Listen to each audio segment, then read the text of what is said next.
racquetball court installed in Atlantic Beach, New York, with Mateflex tiles. We used two different color blues, a lighter blue for the outside perimeter and a navy blue for the racquetball court inlay. The court was striped with the white lines, and we installed the synthetic turf fringe all the way around to separate the fence area. Also create a decorative border around the court between the fence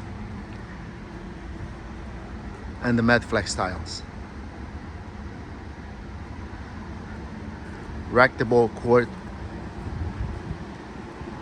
built by Gappsi in Atlantic Beach, New York.